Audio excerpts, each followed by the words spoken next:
नारद मुनि जब अपने घर से उत्तर की दिशा में प्रस्थान करते हैं तो इस श्लोक में बताया गया है कि स्पीतान जनपदान, अनेक जनपदों मतलब बड़े बड़े महानगर थे, उनसे गुजरते हैं।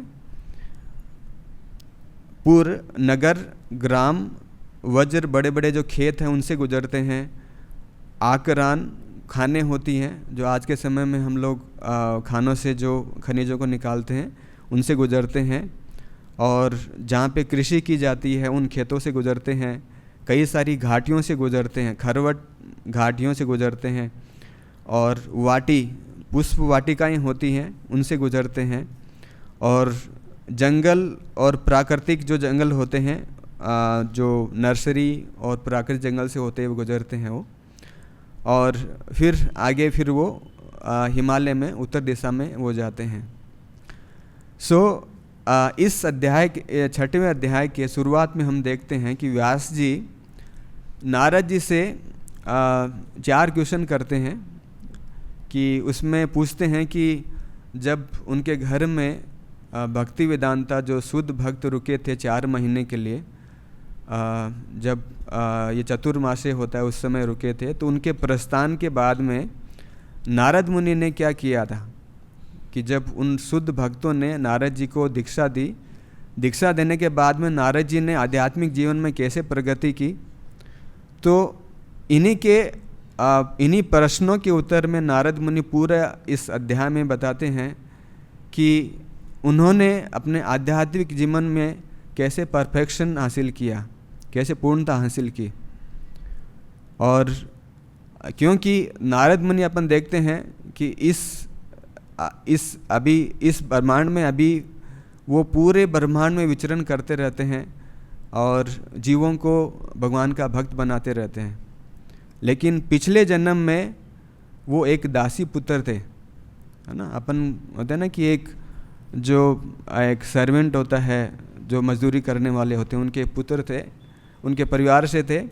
और ना उनके पिता था, ना कोई भाई था, ना कोई परिवार था, केवल उनकी एक माँ थी। तो कई बार लोग बोलते हैं कि आध्यात्मिक जीवन में आगे बढ़ने के लिए, इस ज्ञान की प्राप्त करने के लिए बहुत बुद्धि की ज़रूरत पड़ती है, विद्वान लोग इसको समझ सकते हैं। लेकिन यहाँ पे नारद जी का अपन उदाहरण देख रहे हैं कि नारद जी एक सामान्य दासी पुत्र थे और कोई उनके पास में कोई शिक्षा नहीं थी, कोई एजुकेशन नहीं थी।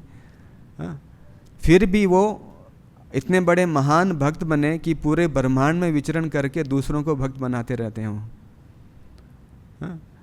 तो ये भक्ति में आगे बढ़ने के लिए हमारे को बहुत ज़्यादा एजुकेशन की, बहुत ज़्यादा विद्वान बनने की ज़रूरत नहीं है। जैसे चैतन्य चरितामृता में एक एग्जाम्पल आता है कि जब चैतन्य महाप्रभु दक्षिण भारत की यात्रा पे जाते हैं तो एक वो ब्राह्मण से मिलते हैं। वो ब्राह्मण बिल्कुल अनपढ़ होता है, कुछ भी पढ़ना नहीं आता, लेकिन फिर भी वो भगवत गीता पढ़ता रहता है ना। लेकिन चैतन्य महाप्रभु उससे जाके मिलते हैं, उनसे पूछते हैं क्यों पढ़ रहे हो। तो वो ब्राह्मण बोलता है कि मेरे गुरु ने मेरे को आदेश दिया कि आप भगवत गीता पढ़ो, लेकिन मेरे को पढ़ना नहीं आता, लेकिन मैं मेरे गुरु का आदेश का पालन कर रहा हूँ। तो भक्ति में आगे बढ़ने के लिए यदि हमारे पास ज्ञान है, बुद्धि है, अच्छी बात है, लेकिन नहीं है तो सिंपली हम लोग हमारे गुरु के दिए गए सिद्धांतों का हम पालन करते हैं तो बहुत आसानी से हम लोग भक्ति में आगे बढ़ सकते हैं। जैसे हम यहाँ पे एग्जाम्पल देख रहे हैं नारद मुनि का। दूसरा एग्जाम्पल हम देखते हैं कि गौर किशोरदास बाबा जी महाराज, वो बिल्कुल अनपढ़ थे, लेकिन उनके जो शिष्य थे भक्ति सिद्धांत सरस्वती ठाकुर महाराज सबसे बड़े, अपने समय के सबसे बड़े विद्वान थे। तो भक्ति में आगे बढ़ने के लिए सिंपली अपन गुरु के दिए गए सिद्धांतों का अपन को पालन करना है। और एक जगह चैतन्य चरितामृता में रूप गोस्वामी का एक उपदेश है, जिसका बताया गया है कि भक्ति में यदि अपन को प्राप्त आगे बढ़ना है तो एक ही है जो ईगरनेस है, उत्सुकता है, भगवान को जानने की, भगवान की सेवा करने की, वो उत्सुकता के द्वारा ही हम लोग भक्ति में आगे बढ़ सकते हैं। फिर जैसे भगवद गीता में भगवान बोलते हैं कि जन्म, ऐश्वर्य, श्रुति, श्री, ये 4 चीज़ें किसी इंसान के पास होती हैं तो उसको भक्ति में आगे बढ़ना बहुत मुश्किल हो जाता है, क्योंकि उसमें घमंड आ जाता है ना। आप देखते होंगे कई बार बहुत धनवान लोग होते हैं, बहुत पढ़े लिखे लोग होते हैं, तो अपने आप को बहुत घमंडी समझते हैं और फिर वो जानते हैं कि हमारे को किसी चीज़ की ज़रूरत नहीं है, हमारे पास सब कुछ है। तो कई बार ये भक्ति में आगे बढ़ने के लिए अब एक डिसक्वालिफिकेशन हो जाती है कि ये चारों चीज़ें। यहाँ पे हम देखते हैं कि जब नारद मुनि जब शुद्ध भक्त उनके घर से जाने के बाद में एक दिन उनकी जो माँ है, दासी होती हैं, तो वो एक गाय का दूध निकालने के लिए जाती है और रास्ते में उनको एक सांप डस लेता है और उसकी वजह से उनकी मृत्यु हो जाती है। और नारद मुनि इस चीज़ को समझते हैं कि एक भगवान की उनके ऊपर एक बहुत बड़ी कृपा है कि जिनकी वजह से आज ये परिस्थिति आई है। लेकिन इस परिस्थिति को अपन एक आज के साधारण तरीके से अपन देखें कि कोई 5 साल का बच्चा है और उसके माँ है, वो उसकी मृत्यु हो जाती है ना, तो क्या सिचुएशन बनती है, कितना वो दुखी होता है, किस तरह से वो बाकी लोग हैं वो लोग भी दुखी होते हैं कि ये 5 साल का बच्चा है, कौन उनकी परवरिश करेगा, कौन उसका ध्यान रखेगा, है ना, कैसे उसका एजुकेशन वगैरह है, स्कूलिंग वगैरह है, कैसे उनका ध्यान रखेगा। तो हर इंसान है, बाकी उनके जो संबंधी है वो भी दुखी होते हैं उस सिचुएशन को देख करके।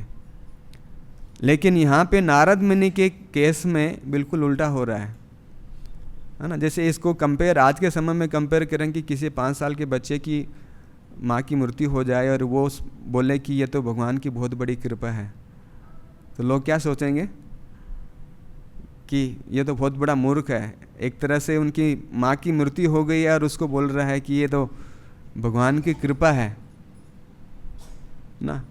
लेकिन नारद मुनि है, वो जीवन का जो वास्तविकता है उसको उनको पता था कि आज जिस वो नारद मुनि जिस दासी पुत्र के रूप में थे और उनको पता था कि आज जिस कंडीशन से गुजर रहे हैं, जो परेशानियों से गुजर रहे हैं, जो ज़िंदगी में जो जी रहे हैं, वो ये है कि वो उनकी गलत चीज़ों से उनकी आसक्ति है। पहले उनकी अपनी माँ से आसक्ति थी, जबकि वो एक टेम्परेरी रिलेशनशिप है। जैसे आज हम लोग कहते हैं कि हाँ इस भारत देश में हैं और यहाँ पे हैं, जयपुर शहर में हैं और अपने परिवार में हैं, घर गृहस्थी में हैं, कितने सारे रिश्तेदार हैं। लेकिन जब हम ये शरीर छोड़ने के बाद में जब हमारा दूसरा जन्म होगा तो हो सकता है कि आज हम लोग भारत में हैं और पाकिस्तान को अपना शत्रु मानते हैं, लेकिन हो सके कि पाकिस्तान में हमारा जन्म हो जाए तो फिर हम भारत वालों को हम लोग अपना शत्रु समझेंगे। तो आज के समय में जो हमारे संबंध हैं वो टेम्परेरी हैं, परमानेंट नहीं है। लेकिन नारद मुनि ने को ये ज्ञात हो गया था, उनके जो शुद्ध भक्तों के द्वारा जो ज्ञान दिया गया था कि ये जितनी भी जो आसक्ति है इस भौतिक संसार में, ये सब टेम्परेरी है। हमारा जो वास्तविक जो संबंध है वो भगवान से संबंध है और उसी संबंध के पीछे ही अपन को कार्य करना चाहिए, उसी संबंध के आधार पे ही हमारे को जीवन जीना चाहिए। तो इसलिए जब नारद मुनि जब उनको पता चला कि उनकी माँ की मृत्यु हो गई है तो उनको लगा कि हाँ इस संसारिक जीवन में एक ही उनका बंधन था, क्योंकि ना उनके पिता थे, ना कोई भाई था, ना कोई उनका परिवार था। एक माँ ही थी जिनके प्रति उनकी आसक्ति थी और उन माँ की मृत्यु हो गई तो उनको लगा कि हाँ अभी इस भौतिक संसार में उनके लिए कोई बंधन नहीं है। इसलिए उन्होंने सोचा कि ये भगवान की असीम कृपा है उनके ऊपर कि उनको इस सारे भौतिक बंधनों से भगवान ने उनको मुक्त कर दिया है। अपन देखें कि एक साधु लोगों के साथ में एक 4 महीने का एक संगति से एक 5 साल का बच्चा है वो किस तरह का इंसान बन जाता है। कि आज जैसे कई बार हम लोग देखते हैं ना कि बड़े बड़े लोग भी घर में कुछ हो जाता है, व्यापार में कुछ हो जाता है, समाज में कुछ हो जाता है तो बहुत डिप्रेशन में चले जाते हैं कि अब क्या होगा, मेरा परिवार का ये सदस्य नहीं है, मेरे बिजनेस में ये लॉस हो गया। लेकिन ये 5 साल का बच्चा वो एक ही सहारा था, उनकी माँ, वो भी ख़त्म होने के बाद में वो बिल्कुल अपने आप को ऐसे नहीं कि वो दुखी होता है वो। तो ये साधु लोगों के साथ में संगति का असर है कि 4 महीने साधु लोगों की संगति से इतना उनके बदलाव आया कि दुनिया में सबसे बड़ी जो परेशानी वो उनकी आई, लेकिन फिर भी वो विचलित नहीं हुए अपने जो उद्देश्य था, जीवन का उद्देश्य उससे। तो इसलिए भक्त लोगों के साथ संगति करने से और उनके दिए गए सिद्धांतों पे चलने से इंसान इतना प्रबल बन जाता है कि इस भौतिक सांसारिक जीवन में किसी भी तरह की जो परेशानी आती है उसका भी वो बहुत आसानी से सामना कर लेता, कभी वो विचलित नहीं होता। और वहीं पे ही यदि हमारे को आध्यात्मिक ज्ञान नहीं है, आध्यात्मिक जीवन के बारे में हमारे को पता नहीं है, तो हम लोग छोटी से छोटी चीज़ होती है उसको भी लेकर के हम लोग विचलित हो जाते हैं। तो ये एक कंपैरिजन है कि जब हम लोग भक्ति करते हैं तो किस तरह से बदलाव आता है, कितने हम लोग मानसिक तौर पे प्रबल बन जाते हैं हम लोग। तो आज के समय में जैसे मैंने एग्जांपल दिया कि एक छोटे से बच्चे के माँ बाप या कोई ख़त्म हो जाता है तो किस तरह से दुखी होता है, क्योंकि जब बच्चा जन्म लेता है तभी से उसको एक तरह से अपने समाज से, परिवार से, माता पिता से सीखने को मिलता है कि ये आपका शरीर है, इसका देखभाल करना है, इसका खाना पिलाना है, पूरी देखभाल करनी है, और ये आपके माता पिता हैं, ये परिवार है, और ये दूसरे लोग हैं, आपके पड़ोसी हैं, है ना। तो उसको उसकी जो आइडेंटिटी है उसको इस शरीर के द्वारा पहचाना जाता है, उसको शरीर के द्वारा पहचान दी जाती है। और जब इस शरीर से जुड़े हुए कुछ चीज़ हो जाती है, कुछ घटना हो जाती है, इसलिए वो दुखी होता है वो।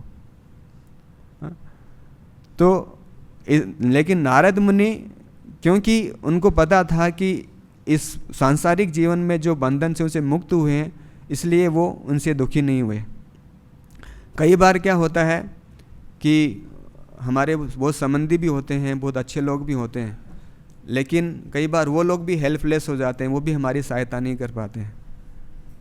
जैसे एक छोटा सा एग्जाम्पल है कि अपने मंदिर से एक बहुत अच्छा परिवार जुड़ा हुआ है, बहुत बड़ा बिजनेस है, एक्सपोर्ट का बिजनेस है, लेकिन उनका एक लड़का है 12-13 साल का, वो खुद से कुछ चबा के नहीं खा सकता, उसको कुछ लिक्विड दो वही पी सकता है ना। और उसकी वजह से, क्योंकि वो शुरुआत से ही अपने दांतों को उसने चबाने के लिए काम में नहीं लिया, तो बहुत कमज़ोर हो गए और बहुत छोटे छोटे दांत से दिखते हैं, क्योंकि और चबा नहीं पाता है, सारी चीज़ खा नहीं पाता है, तो उसका पूरा शारीरिक तौर पे, मानसिक तौर पे पूरा उसका विकास नहीं हुआ है। तो अब देखो, उस परिवार में किसी चीज़ की कोई कमी नहीं है, जयपुर के वन ऑफ द रिचेस्ट लोग हैं, सबसे धनवान लोगों में से गिने जाते हैं, लेकिन फिर भी वो ऐसा हैं, कुछ नहीं कर पाते। तो ये इस सांसारिक जीवन की कमी है कि हम लोग इस टेम्पररी जो रिलेशनशिप हैं उस पे अपन आसक्ति रखते हैं, लेकिन हर सिचुएशन में वो हेल्प नहीं कर सकते। लेकिन नारद मुनि को लगा कि हाँ, भगवान की कृपा, इतनी बड़ी असीम कृपा हुई कि इस भौतिक बंधन से मुक्त करके कंप्लीटली, पूर्णतया से भगवान के ऊपर निर्भर कर दिया।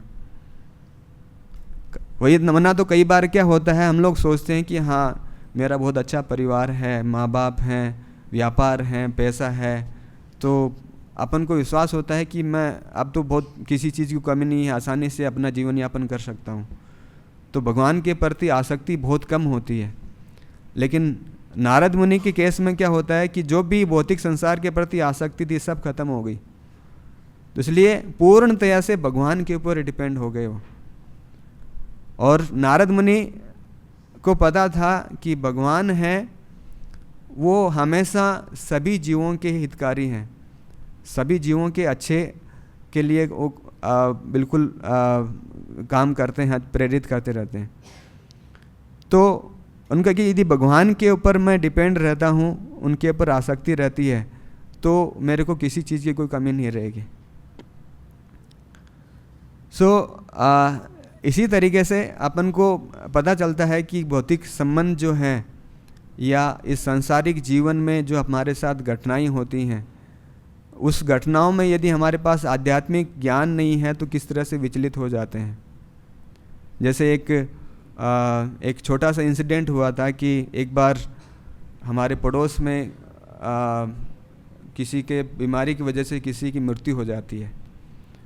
तो मैं पहली बार देखता हूँ कि इंसान की किस तरह से वो शरीर त्यागता है, किस तरह से उसकी सांसें रुकती है। तो मैं उस व्यक्ति के बिल्कुल पास में था, लेकिन जब धीरे धीरे करके उसकी सांसें मंद हो रही थी और रुक रही थी, तब देखा कि उसके चेहरे पे एक होता है ना कि डरावना सा एक वो हो जाता है। और जब हमारे को लगा कि हाँ उसकी सांसें बिल्कुल बंद हो गई हैं, तो उसकी आंखें बिल्कुल खुल गई थी, मुंह खुल गया था, और आदमी कैसे डर जाता है उस डरे जैसा अब उसका चेहरा हो गया था। तो हमारे परिवार में ताऊ जी वो आते हैं, उनकी आंखें बंद करते हैं और मुंह बंद करते हैं। लेकिन ये एक होते हैं ना कि एक जो भगवान का भक्त नहीं है, आध्यात्मिक जीवन के बारे में उसको ज्ञान नहीं है, तो इस तरह का केस देखा। वहीं पे ही पिछले साल में एक प्रभुपा जी के एक शिष्य थे जिन्होंने प्रभुपा जी से दीक्षा ली थी। तो एक बार हम यात्रा में गए थे, तो 4-5 दिन हमारे साथ में थे, तो कई बार हम लोग कई सारी चीज़ पूछते थे। तो एक बार वो बता रहे थे कि पिछले 4-5 साल पहले उन्हीं की एक गॉड ब्रदर थे जिन्होंने भी प्रभुपाद से दीक्षा ली थी, और एक साथ में वो सेवा किया करते थे, एक ही मंदिर में रहते थे, लेकिन उम्र में काफ़ी 10-15 साल उनसे बड़े थे। तो काफ़ी बुजुर्ग हो गए थे। जिनसे मिला था वो भी करीब 75 साल के थे। तो वो बता रहे थे कि जब उन्होंने शरीर त्यागा था तो उस दिन वो लेटे हुए थे और पूरा उनको चेतना थी, पूरा बोल रहे थे, सब कुछ चीज़ों का एहसास था उनका और अच्छी तरह से बात कर रहे थे।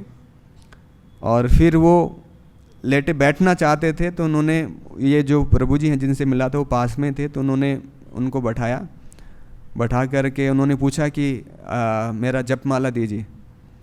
तो वो उनको जपमाला देते हैं और धीरे धीरे अपने हाथ से वो जप करना चालू कर देते हैं। और क्योंकि वो बहुत ज़्यादा उम्र थी और बहुत कमज़ोर हो गए थे, तो बहुत धीरे धीरे मंद आवाज़ में वो जप कर रहे थे, बहुत स्लो आवाज़ में। लेकिन उनको लग रहा था कि हाँ उनके होंठ भी धीरे धीरे करके हिल रहे थे और वो जप कर रहे थे। तो ये जो प्रभु जी हैं ये भी पास में बैठ करके जप कर रहे थे। तो ऐसे करके 1 माला 2 माला 3 माला जप करते रहे, आधा घंटा पौन घंटा निकला। और तब उनको एहसास हुआ कि अभी तो उनके होंठ वगैरह हिल भी नहीं रहे। तो उनको आवाज़ देते हैं और कुछ बोलते हैं, लेकिन कुछ रिएक्शन नहीं आता। फिर देखते हैं कि उन्होंने शरीर त्याग दिया है। तो यहाँ पे अपन देखते हैं कि ये जो भगवान का जो भक्त है, और ये जो प्रभु जी बता रहे थे कि उनके चेहरे पे मतलब एक मुस्कान सी थी। वो जप कर रहे थे, जप के समय भी एक मुस्कान सी थी कि हाँ वो भगवान के नाम का जप कर रहे हैं। और जप के बाद भी जब उन शरीर त्याग दिया था तब भी उनके शरीर में जो उनके चेहरे पे मुस्कान सी थी। तो ये एक फ़र्क होता है कि हम लोग एक सांसारिक संबंधों पे आसक्ति करते हैं या सांसारिक चीज़ों से आसक्ति हैं, तो मृत्यु के समय में किस तरह से अपना हाल होता है। और जब हम भगवान की भक्ति करते हैं तो एक भक्त है वो शरीर त्यागने के बाद एक तरह से उसको खुशी होती है कि हाँ अभी इस जितना दुख था इस शरीर की वजह से था, और आज मैं इन दुखों से मुक्त हो गया हूँ और भगवान की शरण मेरे को मिल गई है, इसलिए वो दुखी नहीं होता, उसको खुशी मिलती है वो। तो ये फ़र्क होता है। तो इसलिए जो नारद मुनि हैं उनको भी इन साधुओं की संगति की वजह से इसका एहसास हो गया था कि ये जितने भी भौतिक संबंध हैं ये टेम्परेरी हैं और जो हमारा दुख के कारण है वो। पिछले वाले श्लोक में जैसे बताया गया है कि नारद मुनि उसके बाद में अपने घर को छोड़ के और उत्तर की दिशा में प्रस्थान करते हैं।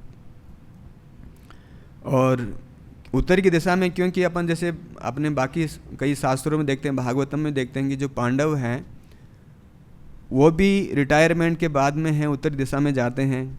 विदुर जी हैं वो भी जब धृतराष्ट्र को उपदेश देते हैं महाभारत का युद्ध होने के बाद में कि आप उत्तर की तरफ जाइए, क्योंकि जब उत्तर की दिशा में हिमालय में जाते हैं तो बहुत एक सूटेबल एटमॉस्फेयर होता है वहाँ पे।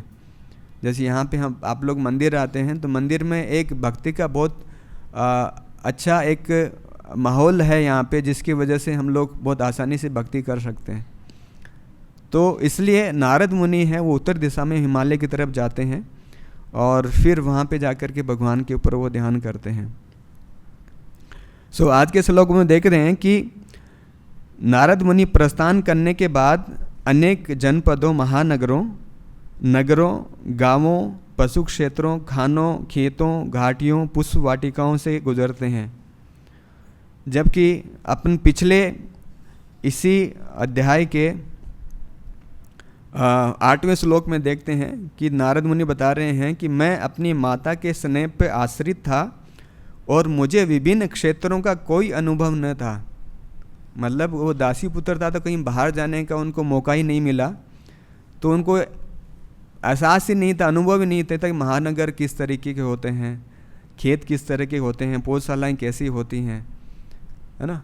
लेकिन जब वो वहाँ पे उत्तर दिशा में जा रहे होते तो महानगरों से गुजरते हैं और नगरों से जाते हैं, बहुत सारे खेतों से गुजरते हैं, खानों से गुजरते हैं।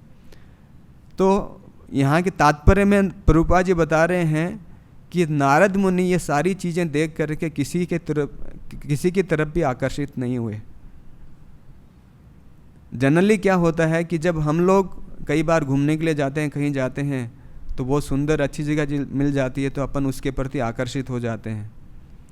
अभी जैसे हम लोग 4 धाम यात्रा में गए थे तो एक जगह बहुत अच्छी ग्रीनरी थी, तो जो हमारे साथ में थे बोलते प्रभु जी एक नाइट यहीं स्टे कर लेते हैं हम लोग, है ना। क्योंकि हम लोगों का इन भौतिक चीज़ों के प्रति बहुत आसक्ति है, लेकिन नारद मुनि है इन किसी चीज़ों के प्रति आसक्त नहीं हुए, जबकि उनको इन चीज़ों का अनुभव भी नहीं था,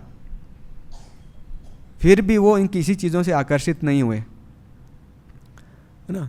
लेकिन आज हम लोग देखते हैं कि हम लोग हैं, यदि फॉर एग्जांपल मोबाइल में कुछ वीडियो भी देख रहे हैं, कुछ भजन भी सुन रहे हैं या फिर कुछ लेक्चर भी सुन रहे हैं, बीच में कोई एडवर्टाइजमेंट आता है तो तुरंत हम लोग डिस्ट्रैक्ट हो जाते हैं, उस लेक्चर को भूल जाते हैं या भजन को भूल जाते हैं और दूसरी दिशा में हम लोग चले जाते हैं। तो हम लोगों का जो मन है इतना चंचल हो गया है क्योंकि हम लोग इन भौतिक चीज़ों के बहुत ज़्यादा हम आसक्त हैं। अभी कुछ एक सोशल साइंटिस्ट थे, उन लोगों ने एक चीज़ बताई कि उन्होंने क्या कि वेपन्स ऑफ मास डिस्ट्रैक्शन, कि सबसे ज़्यादा जब इंसान को जो डिस्ट्रैक्ट करते हैं वो क्या चीज़ है। उन्होंने एक पिक्चर बना करके एक बार एक न्यूज़ में आया था, तो आप सोचिए आज के समय में सबसे ज़्यादा डिस्ट्रैक्शन किस चीज़ से है।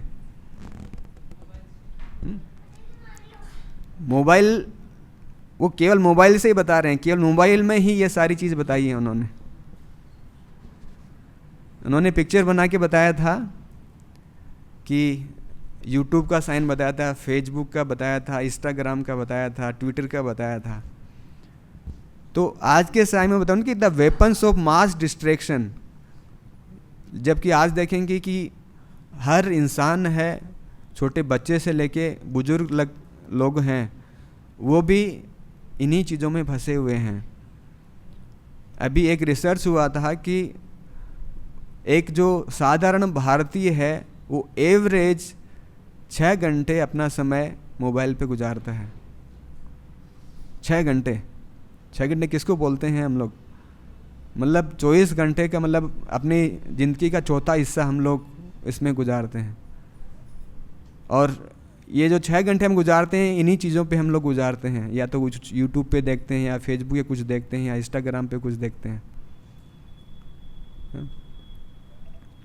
सो प्रभुपाद जी तात्पर्य में यहाँ पे क्या लिख रहे हैं? वर्तमान सृष्टि के पूर्व भी कृषि, खनन, फार्मिंग, उद्योग, उद्यान विज्ञान आदि के क्षेत्र में आज के ही समान मनुष्य की गतिविधियाँ थी।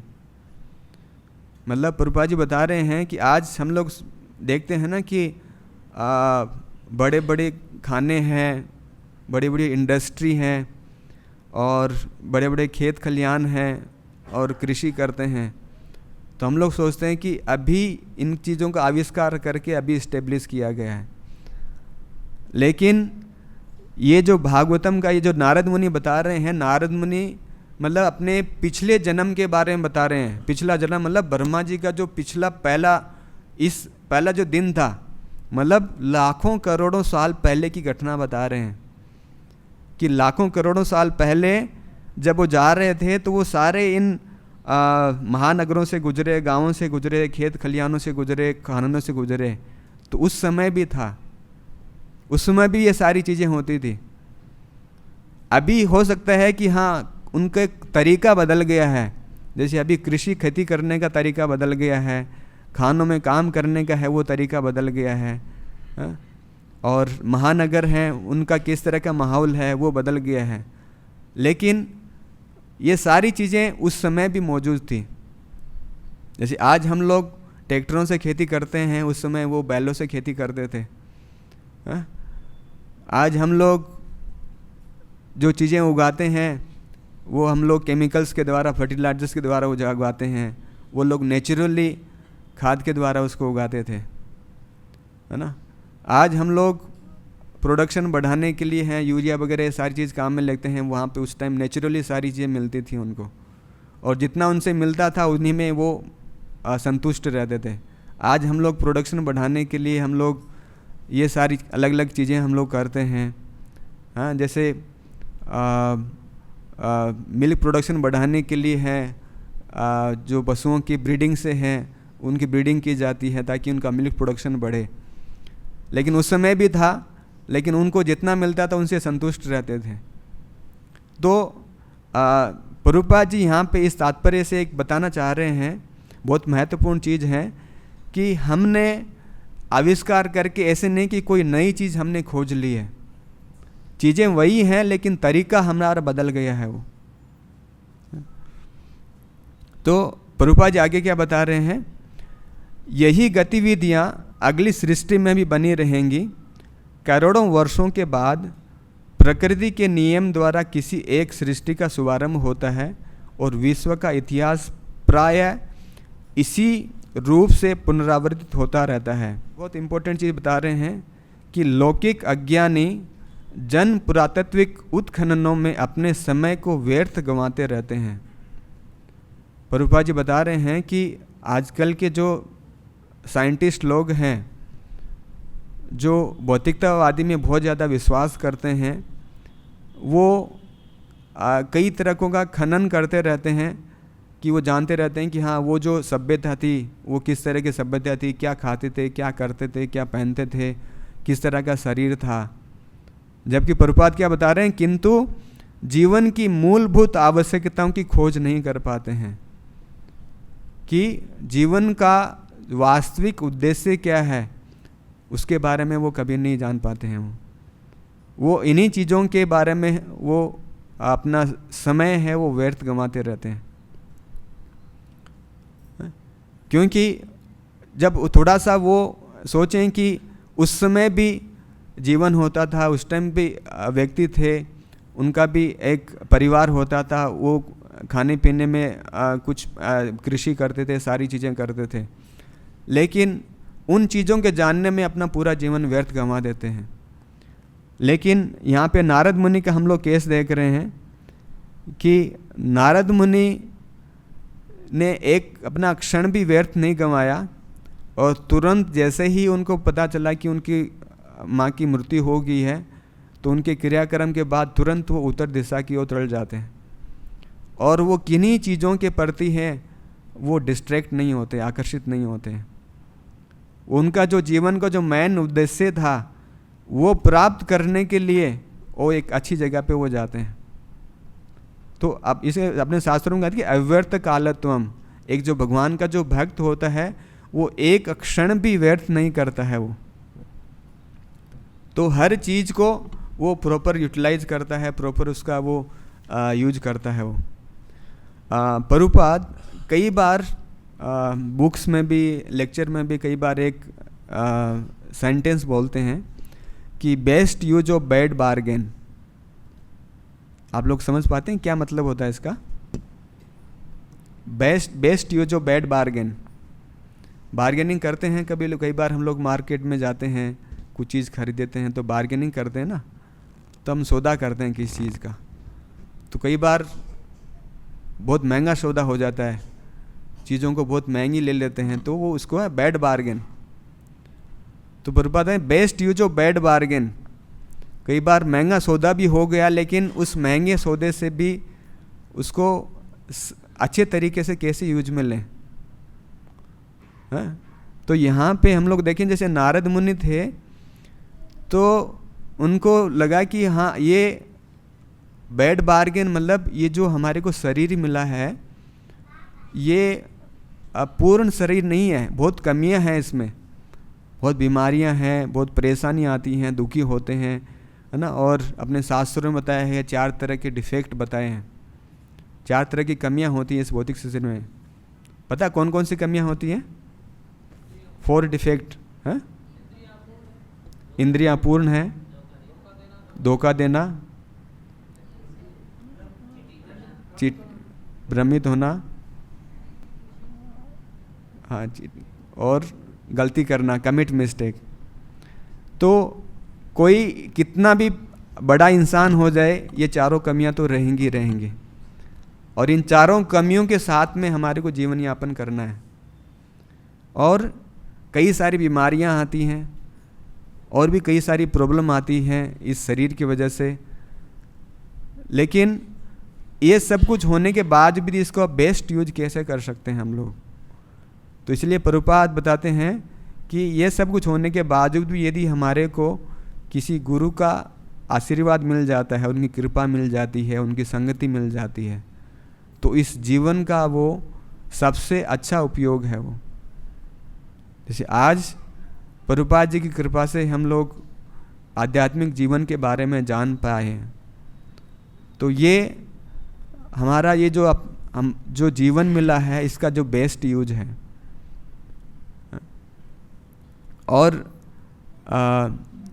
कई बार जैसे प्रभुपाद जी एक जगह और बताते हैं कि best use of best bargain, कि अभी हम लोग प्रभुपाद के संपर्क में आ गए हैं, एक गुरु के संपर्क में आ गए हैं, अब हमारे को बहुत अच्छे से भक्ति को प्रैक्टिस करना है।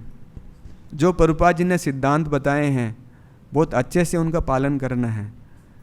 तो एक तो हमारा सौभाग्य है कि हमारे को एक गुरु मिला है, और दूसरा ये उसका सबसे अच्छा उपयोग हम लोग यदि उसका गुरु के आदेशों का पालन करते हैं तो सबसे इसका बेस्ट यूज होगा।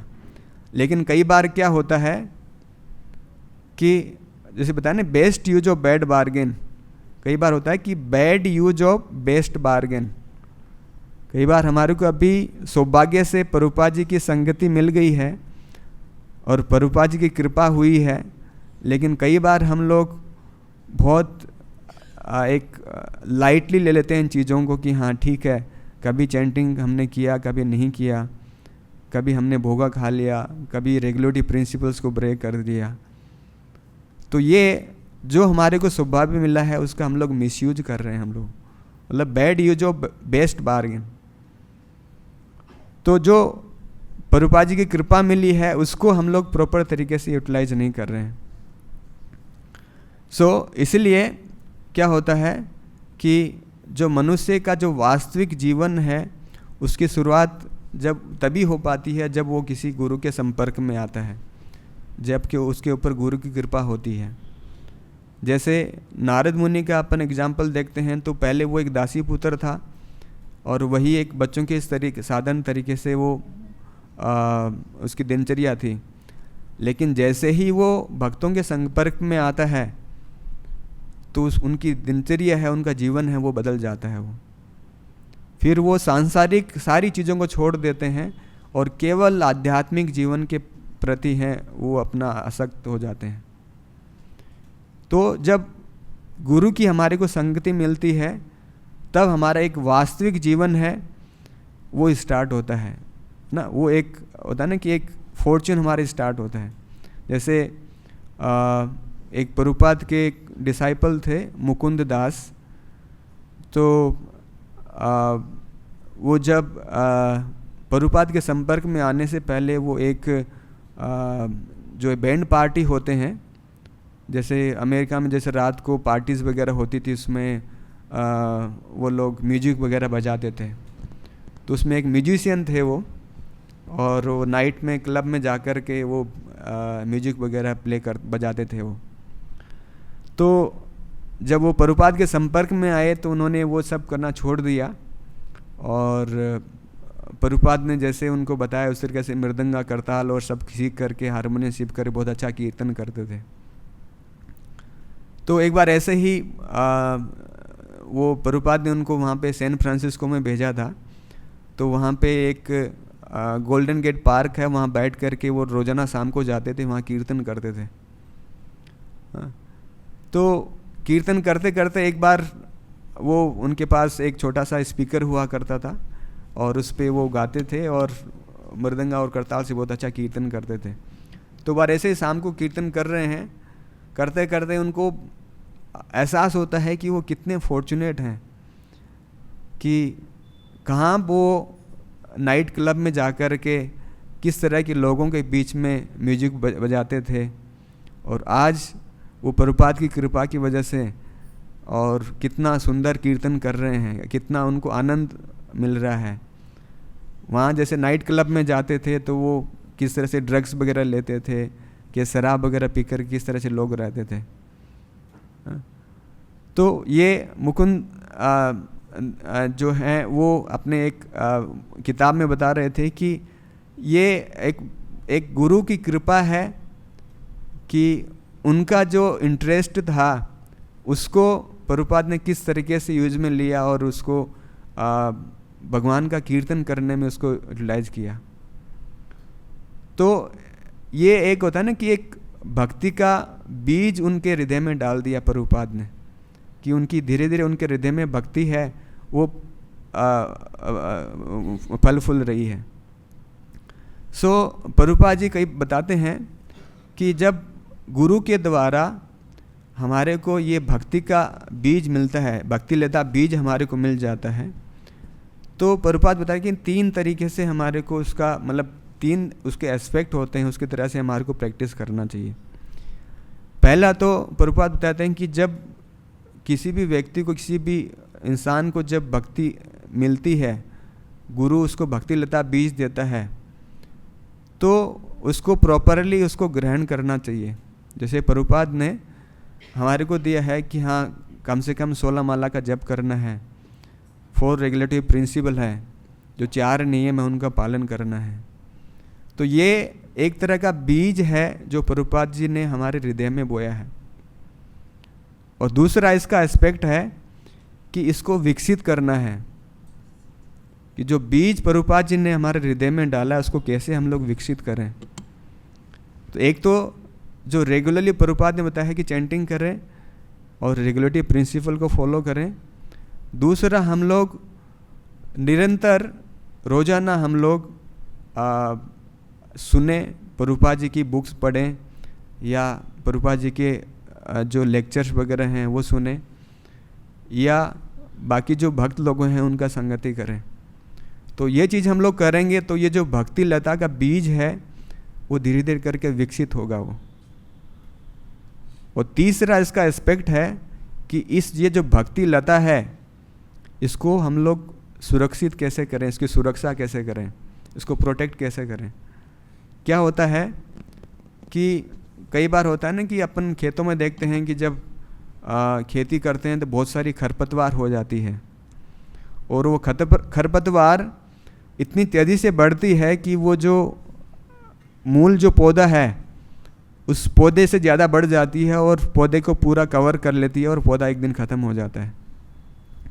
इसी तरीके से हम लोग जब भक्ति करते हैं तो कई तरह की उपशाखा जो खरपतवार पैदा हो जाती हैं कि हमारे को मान सम्मान चाहिए, है ना, और लोग संबंध की पूजा प्रतिष्ठा लाभ जो रूप गोस्वामी बताते हैं।